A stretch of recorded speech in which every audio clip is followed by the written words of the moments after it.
A very funny man who's related to someone that I think is very funny because his name is Jim, but this guy's name is Jeff.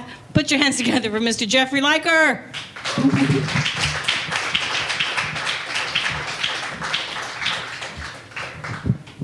I actually wrote my intro bio, and she didn't even read it.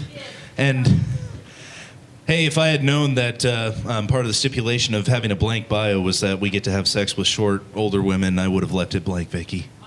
So, all right. So, fall is finally here, people.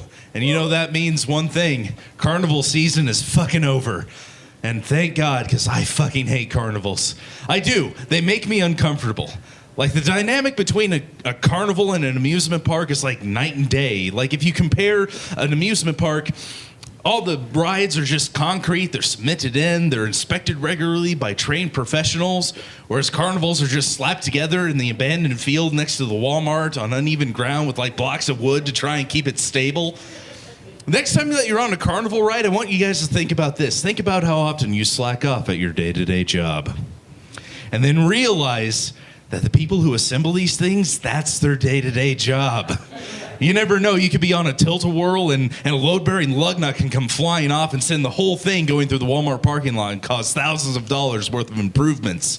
So, but one thing that carnivals do have that amusement parks don't is that I am a sucker for carnival food. I mean, it's deep fried in the back of a trailer. They probably use that same oil to grease the rides, you never know. And I mean, they could deep fry anything. Butter, Twinkies, Snickers, a rat for all we know, who knows? Is there a way that we could deep fry beer? That should be a thing, shouldn't it? Just like a little pouch that you'd rip the top off and you drink the beer and then you eat the fried dough and then you go on that spinning octopus thing of death. That's a great idea, isn't it? I always hate going on those carnival rides because I have this inner ear problem. It's called being a pussy. And I mean, whenever a carnival leaves, it just, it leaves like this area of death in that field there that birds refuse to fly over. And you need to call a young priest and an old priest and consecrate the ground before another Walmart grows up in its place. I went to a carnival once with a girl that I was dating, and she told me that the plan was to get me drunk and take me on that spinning octopus thing because she wanted to see me puke. That was her goal, and I didn't care because she was buying, so, you know, free beer, what could I say against that? But I drank a lot of beer that night. I drank so much beer that bro country started to sound like a legitimate form of music. And I always have to be careful telling that joke here in Kansas. You watch yourself. We'll run your ass over in the parking lot. Not really too concerned about those guys, though, because most of these clowns jack their trucks up so high you can walk underneath it. About the only thing I'd be concerned about is getting hit by that fake rubber testicle that all of them seem to put on their trucks. Be a drive-by teabagging, just... Little story about those testicles. I grew up in western Kansas, Ellis. For those of you who don't know, it's over by Hayes. And there was a truck there that fit into that description. It was jacked up. It was painted red. Even the windows were tinted red. And it had the testicles, but he hung them on a chain. So they were practically dragging on the ground.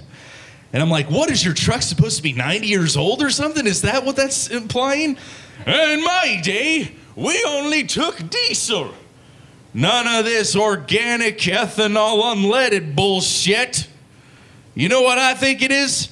It's them damn Priuses. That's what it is. God hates Priuses. It's in the owner's manual. On a side note, if trucks wear testicles, I would think that the Prius would have a pocket pussy on it or something. That's probably my thumb. But anyway, it would cut me off in traffic all the time whenever I would deliver pizzas. And it would just piss me off so much because I would just see it everywhere. And finally, when I went on a delivery once, I saw the truck sitting in the street just waiting there. And so I ran over and I kicked the testicles. And his car alarm went off. Who puts a car alarm on a truck like that? Seriously. Like, Are you worried that it's going to get stolen? A truck that looks like that, it's not exactly going to hide conspicuously in the freaking GTA Ellis County, for crying out loud. Like, what, are you expecting, like, the cops to, like, finally bust down this chop shop that just has all of these testicles hanging from the ceiling like some sort of, like, demented Buffalo Bill? Would you drive me? I'd drive me. That's all I'm going to do. I'm Jeff Leiker. Thank you very much.